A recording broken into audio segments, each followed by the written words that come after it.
Olá, olá, meus amigos e minhas amigas, estamos de volta!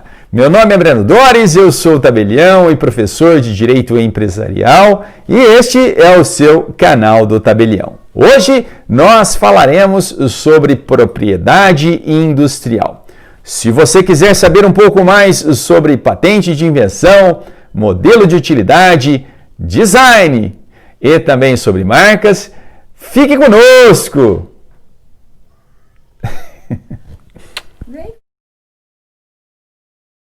A propriedade industrial é uma matéria muito... Deixa eu ver. Aqui, pessoal. Ó, tá de parabéns. Chegou o inverno, pessoal. Vamos lá. A propriedade industrial é um instituto jurídico de muita importância para a sociedade brasileira e mundial como um todo. Em 1883, foi feita a famosa Convenção de Paris, ou União de Paris, onde diversos países signatários decidiram assinarem um convênio, um documento, um diploma legal em que ficassem constando os principais direitos dos inventores, dos desenvolvedores de desenho industrial e também das marcas. E o Brasil é um desses signatários, o que vale dizer que o Brasil é um país unionista. Algumas regras são importantes que precisam ser mencionadas nessa aula com relação à União de Paris. A primeira é o princípio da assimilação. Pelo princípio da assimilação, o governo brasileiro não deve dar um tratamento diferenciado, favorecido aos inventores nacionais em detrimento dos inventores alienígenas de outros países. O que vale dizer, por exemplo, que não se pode conceder um prazo mais extenso para as invenções de brasileiros e prazos mais exíguos para inventores de outros países. Um outro princípio norteador da União de Paris é o princípio da prioridade. Pelo princípio da prioridade, é possível que se estabeleça uma exclusividade na exploração comercial de um invento de um estrangeiro, se este estrangeiro promoveu o registro de um invento antes de um inventor nacional. Então, por hipótese, nós podemos imaginar uma invenção protocolada nos Estados Unidos no ano de 2018 e uma invenção brasileira, a mesma invenção realizada em 2019.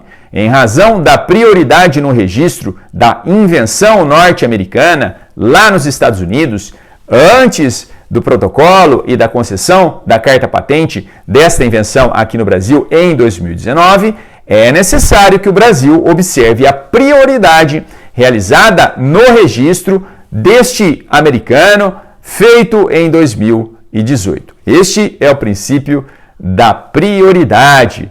Então, doutores, o que vale dizer que o Brasil liberou suas fronteiras com relação ao que toca à propriedade industrial, às invenções, modelos de utilidade, design, desenho industrial e a marca. As regras são internacionalizadas.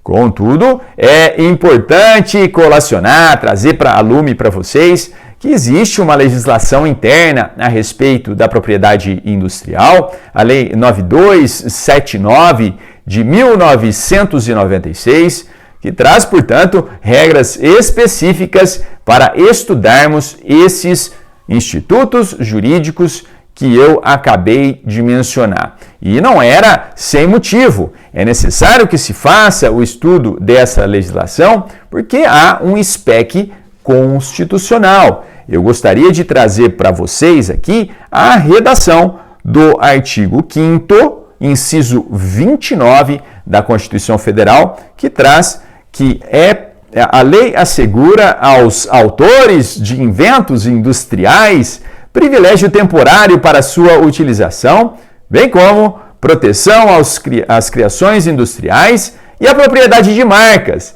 e aos nomes empresariais e por aí vai. Lembrando que nós temos uma aula específica de nome empresarial que já está disponível lá no canal, aqui no canal do Tabelião. Convido vocês a assistirem. Então, o artigo 5º, inciso 29 da Constituição Federal, traz a base constitucional que depois se estrutura na Lei de Propriedade Industrial, a Lei 9279 de 96, que eu havia mencionado. Mas vamos tratar das espécies de propriedades industriais. As propriedades industriais, elas geram um direito de propriedade para os seus inventores, para aqueles que desenvolvem uma atividade criativa que tem aplicação industrial, tem aplicação econômica. É possível dizer, então, que o detentor de uma carta patente, que é o documento que legitima o inventor a ser proprietário de algum invento ou de algum modelo de utilidade, e o registro do design e também da marca, tem aí o seu conteúdo econômico. É possível, em hipótese, que se faça a integralização das cotas de uma sociedade empresária apenas com a propriedade desses documentos. Então, tem lá um detentor de uma marca que não vai muito bem das pernas, a indústria, mas possui uma marca forte, pode formar uma sociedade com um terceiro investidor que tem dinheiro. Então, um tem o dinheiro, outro tem a marca, ambos se juntam, se fundem e criam aí uma sociedade empresária para o exercício de um empreendimento. Então, a marca, as propriedades industriais como um todo, possuem valores econômicos. Vamos tratar das primeiras propriedades industriais. A primeira espécie de patente é a patente de invenção e a segunda é o modelo de utilidade. As regras que nós vamos delinear a partir de agora valem para ambos os institutos jurídicos. E eu guardo esta informação utilizando o método mnemônico NAN, N-A-A-N, que vai dar legitimidade, quando presentes esses requisitos, para o registro, para a concessão da patente de invenção e de modelo de utilidade perante o INPI, Instituto Nacional de Propriedade Industrial, um órgão federal, uma autarquia federal que está sediada no Rio de Janeiro. Portanto, todas as demandas que forem levantadas a respeito da propriedade industrial devem seguir para a Justiça Federal, em razão justamente de ser uma autarquia federal. É o INPI que vai fazer o registro das patentes de invenção, de modelo de utilidade, desenho industrial, também conhecido como design, e também das marcas.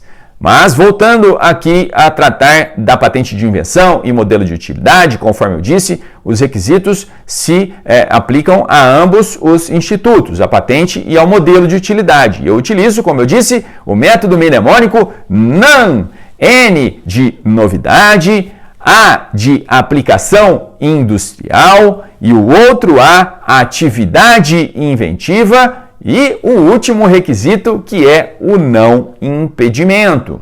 O que é a novidade? A novidade, que guardem bem este termo, é o invento ou o modelo de utilidade não deve estar compreendido pelo estado da técnica. Ou seja, os experts no assunto, os verdadeiros conhecedores do assunto, não devem conhecer aquele invento protocolado, aquele invento depositado perante o INPI. A avaliação é feita por esses funcionários do INPI. Não, eu não conheço, eu nunca vi nada parecido. É a novidade.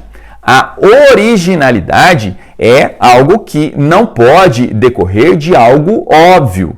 Ela deve caracterizar uma real sensação de progresso para a sociedade. Então, é algo que não é banal, é algo que realmente incuta na cabeça desses avaliadores, desses experts da área, que são os funcionários do INPI, que há um real progresso para a sociedade. E o terceiro requisito é a aplicação industrial ou industriabilidade. Não adianta nada haver a criação de algo relevante, realmente novo, original, mas que não haja aplicação para a indústria, não haja industriabilidade, o que equivale a dizer que você pode, por exemplo, criar um novo motor, mas que só funciona com um combustível que ainda não existe. Se existe um motor novo, original, mas que não vai funcionar, não vai trazer um real benefício, a indústria não consegue atingir esses objetivos, ele não será considerado como sendo um invento passível de ser registrado perante esse órgão que é o INPI. E o terceiro requisito é o não impedimento, previsto expressamente no artigo 18, que eu vou passar a ler para vocês rapidamente. Não há possibilidade de registro de uma invenção ou de um modelo de utilidade que afronte, que seja contrário à moral, aos bons costumes, à segurança, à ordem e à saúde, bem como às circunstâncias, matérias, misturas, elementos ou produtos de qualquer espécie, bem como a modificação das suas propriedades físico-químicos e os respectivos processos de obtenção ou modificação quanto à transformação do núcleo atômico. Ouviu a palavra núcleo atômico? Acenda uma luzinha vermelha na sua cabeça, porque provavelmente não pode haver o registro, ou a concessão de uma patente de invenção ou de modelo de utilidade. E o terceiro inciso e o último diz respeito a toda e qualquer parte dos seres vivos, exceto os micro-organismos transgênicos. Os transgênicos podem, hein, pessoal? Não podem a concessão de patente com relação a seres vivos no todo ou em parte. E passando adiante para tratarmos do prazo para a exploração da patente de invenção e de um modelo de utilidade, isso comercialmente falando. Primeira observação importante é que os prazos que eu vou mencionar aqui não podem ser prorrogados. O modelo de utilidade e a invenção, portanto, são institutos que não permitem prorrogação de sua exploração econômica. Em se tratando da patente de invenção, nós temos a possibilidade da exploração por 20 anos. Veja, 20 começa com V, depois o I, depois o N, 20. Tá? E a invenção? As três primeiras letras, I, N e V. Como você vai guardar então? Olhando para essas três primeiras palavras e tentando formar a quantidade de anos para a exploração dessa patente de invenção. Então, a patente de invenção ela é concedida pelo prazo de 20 anos contados do protocolo. A lei usa a nomenclatura depósito, ou, no mínimo, 10 anos da expedição da carta patente. Aquele que for maior, o prazo que for maior. Você conta 20 anos do depósito e você vê quanto tempo de exploração ele vai ter, por 20 anos ou por 10 anos contados da expedição da carta patente, aquele que for maior. Se o protocolo for em 2020 e a concessão da invenção foi em 2021, este proprietário, este inventor, poderá explorar essa patente de invenção por 20 anos, que é o prazo maior, contados do depósito, até, portanto, 2040. Contudo, se demora muito para que haja apreciação desses requisitos mencionados, nós temos aí a possibilidade, eventualmente, dessa concessão da carta patente apenas em 2035.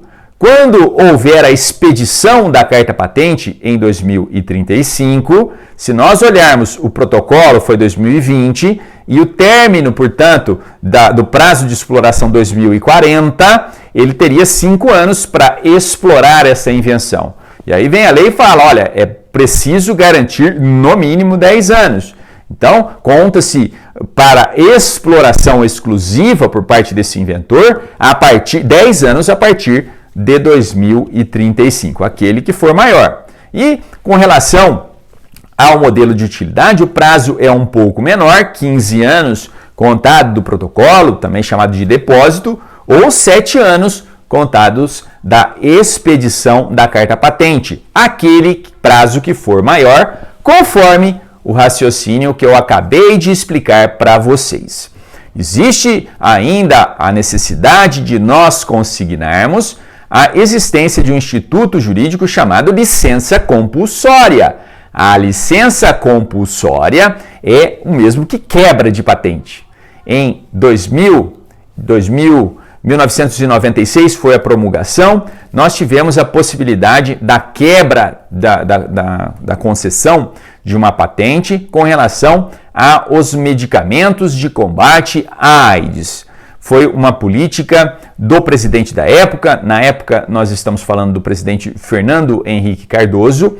Ele, de posse desse artigo 68 da Lei 9279 de 96, ele fez a quebra da patente de invenção deste medicamento que combatia o vírus da AIDS. Então, o motivo foi de ordem pública e, portanto, houve ali a concessão da licença compulsória. A licença compulsória também pode ser concedida quando o inventor não faz a utilização econômica do direito que ele possui. Se ele passar aí 3 anos sem explorar economicamente, ou ainda, se ele atua com um abuso de poder econômico na exploração do seu invento, ele poderá sim sofrer a penalidade da licença compulsória, quebra de patente. Aí qualquer pessoa poderá fazer a exploração econômica desse medicamento ou deste invento. Também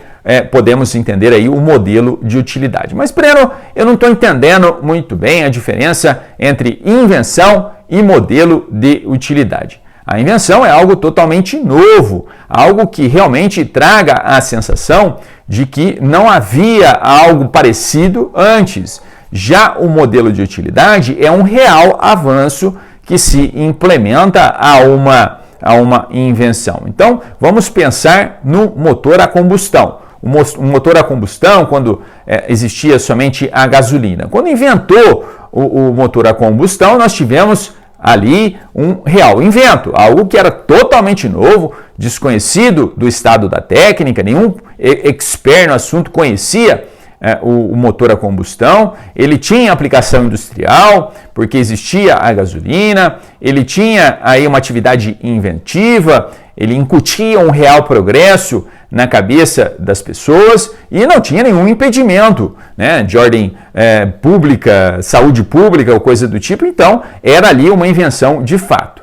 O que ocorreu é que, com o passar do tempo, houve a possibilidade de se realizar um motor a combustão feito por outro combustível, que no caso é o etanol. Então, criou-se ali uma modificação no invento original que passava a trazer uma sensação de que houve um melhoramento substancial em uma invenção existente. Esta invenção nova, porém parcial, que é o modelo de utilidade, é também conhecida como pequena invenção. Seguindo em diante, vamos tratar das causas de extinção da patente de invenção e do modelo de utilidade. E a primeira e mais evidente é o transcurso do prazo.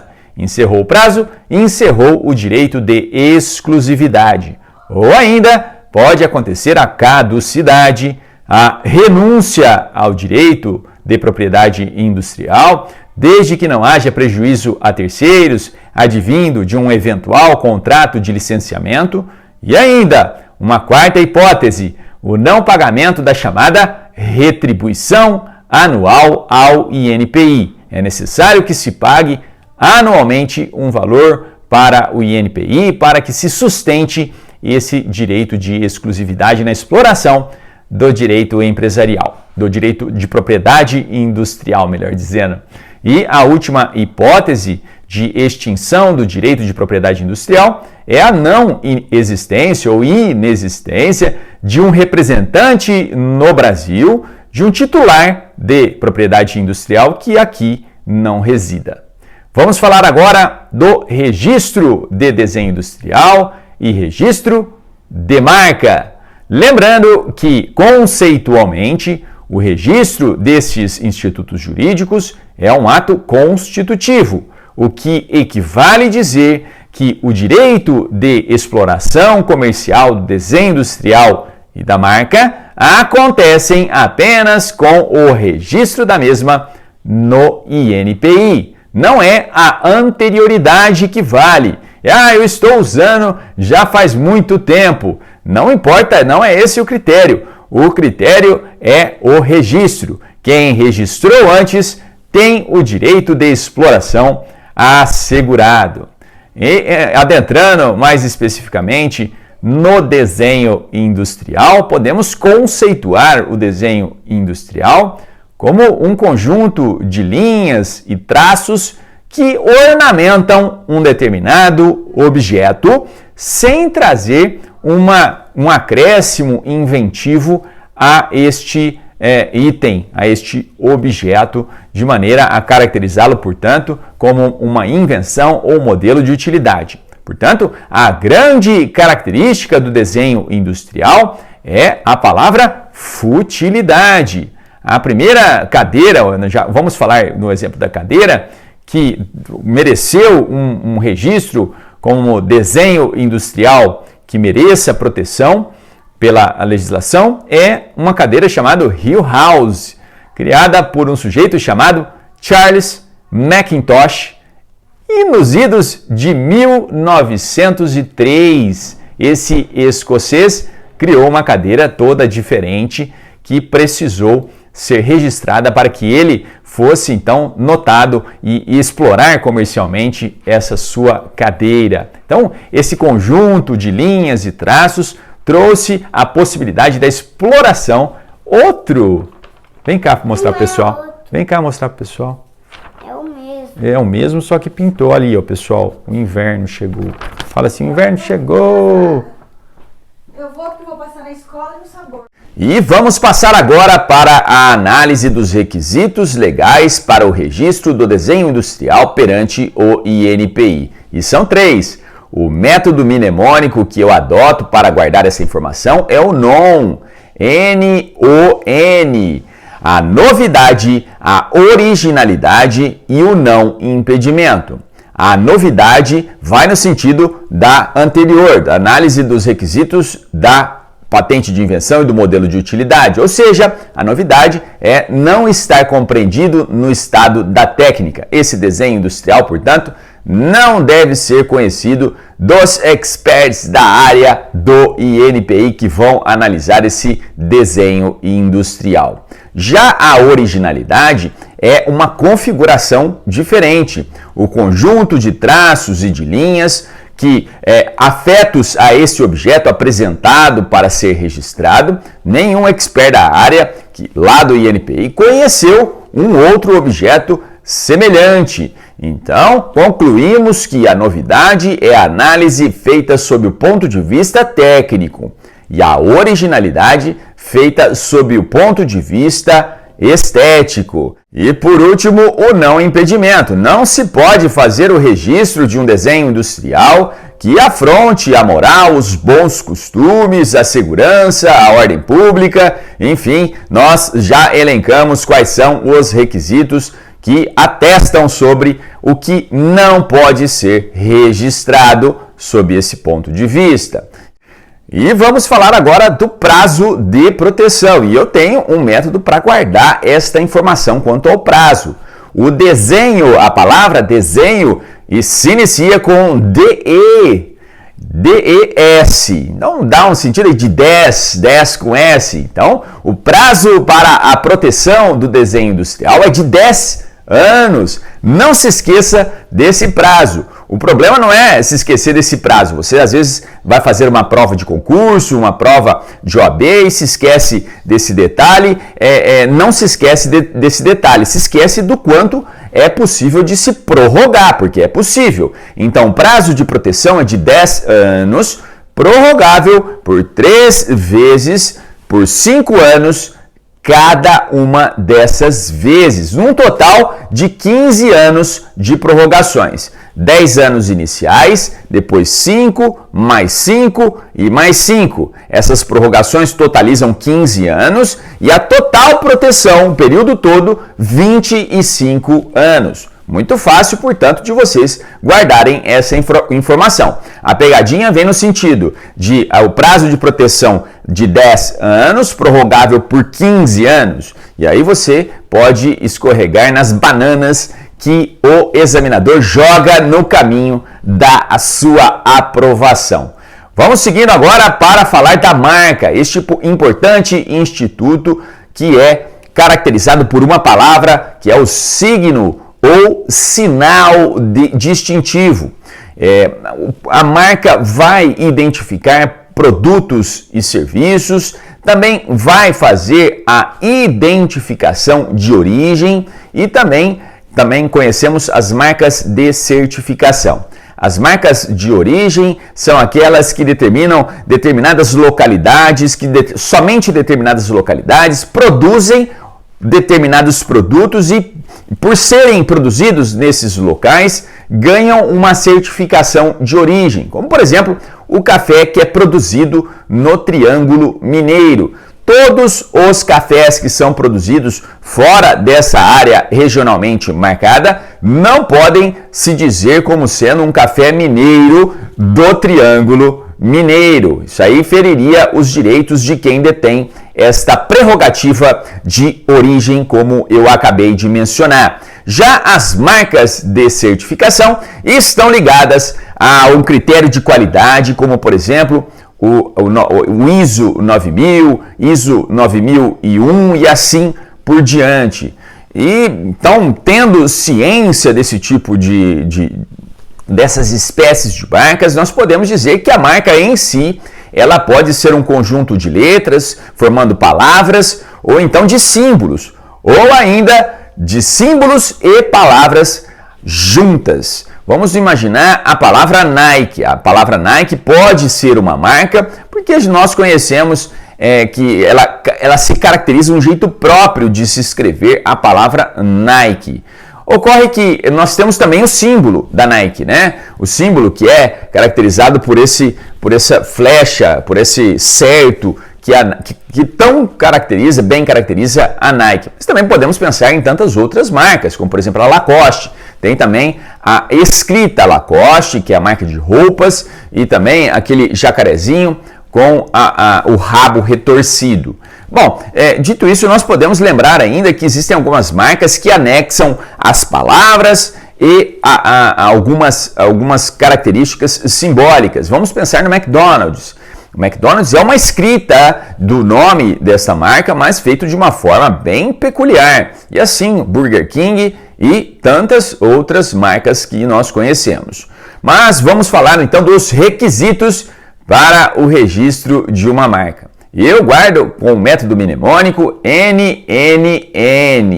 Novidade relativa, não colidência com marca de alto renome e não impedimento. Vamos falar da novidade relativa e é algo que eu peço que vocês prestem bastante atenção para também não incorrerem em erros pueris, erros infantis. Quando eu digo novidade relativa, eu estou dizendo que uma marca ela pode ser registrada, mas no ramo específico de atuação, de atividade, de exploração empreendedora de um determinado empresário. Isso se chama princípio da especialidade das marcas. Então, se eu tenho lá o meu nome, Breno Doris, eu quero protegê-lo como uma marca, fatalmente o INPI fará a proteção desta marca, tal qual eu desejo fazê-lo. Eu tenho lá minha marca própria, Breno Doris, dentro de um quadrado que muito lembra uma televisão, que é esta a ideia que eu quero passar, que eu estou dentro de uma tela para falar com os meus interlocutores. Então eu tenho lá a minha marca.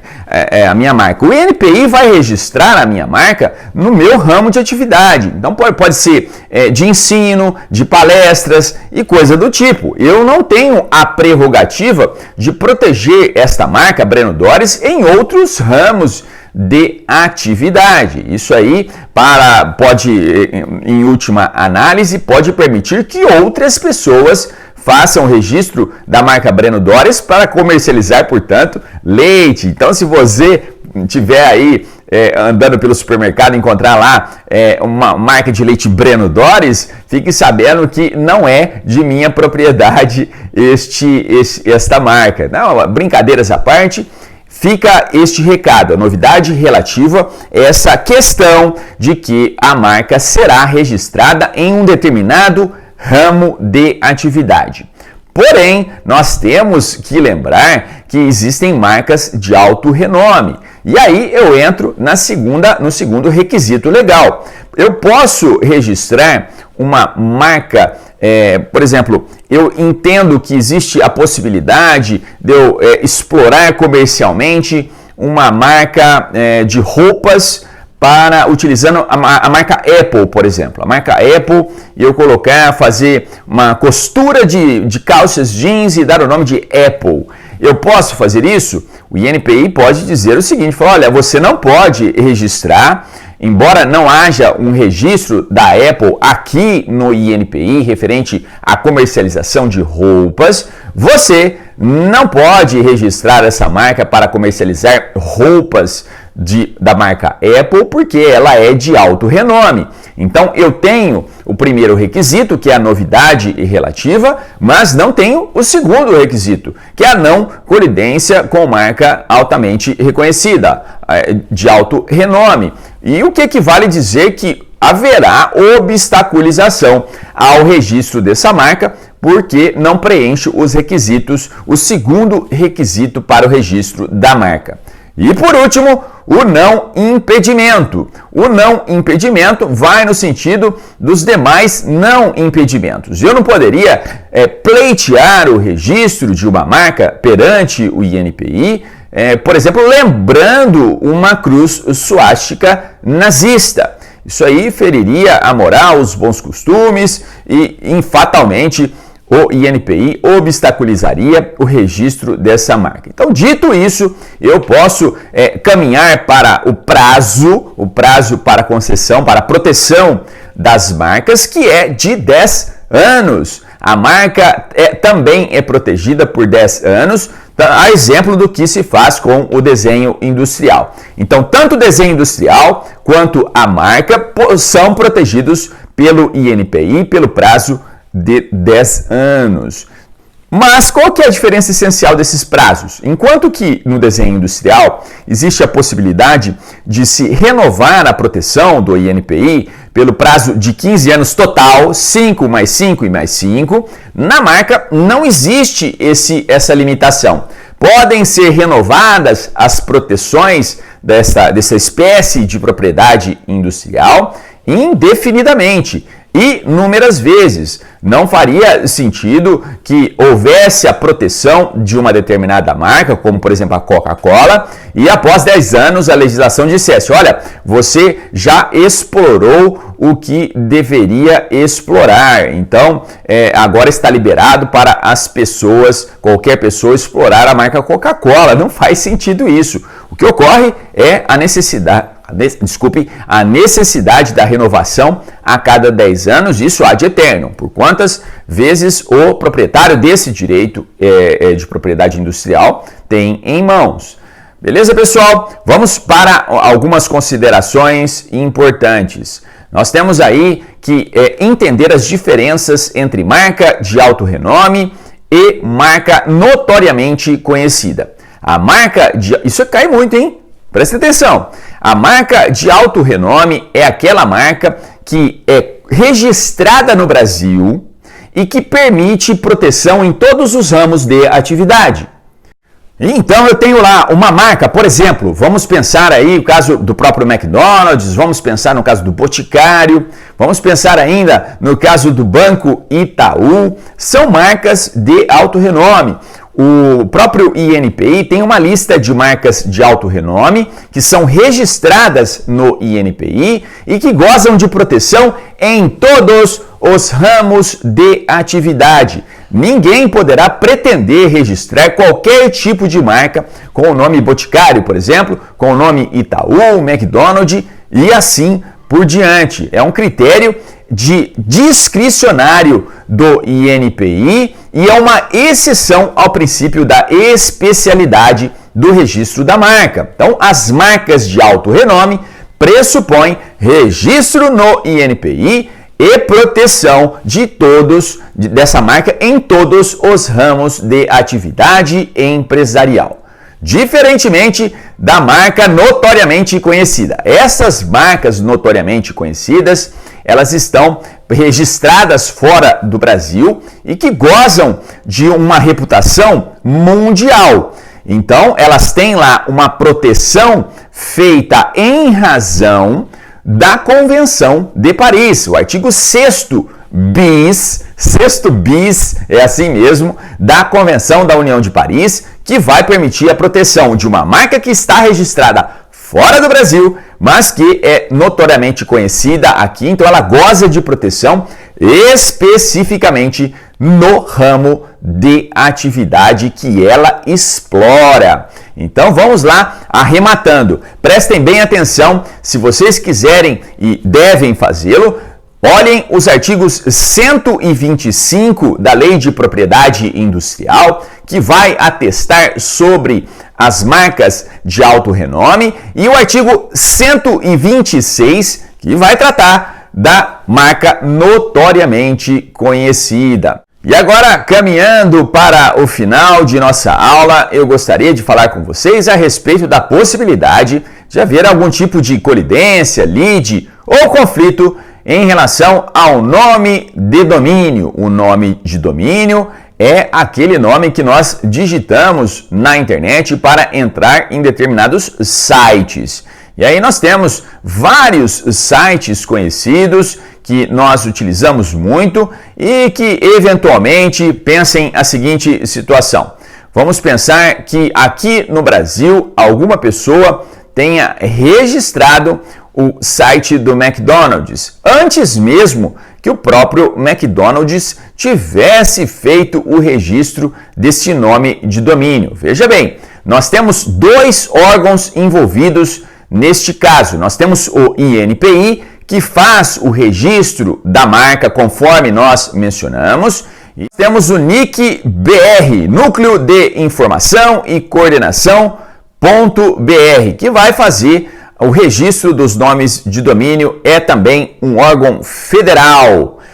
E nesse contexto, nós podemos imaginar que um empresário que tem uma marca já registrada no INPI pode se deparar com a situação de que existe uma outra pessoa explorando o nome de domínio daquela mesma marca registrada lá no NIC-BR. Quem terá direito de adotar esse nome de domínio? O detentor da marca registrada no INPI ou aquele que fez o registro primeiro lá no NIC-BR, esse órgão federal que concede os domínios dos sites da internet?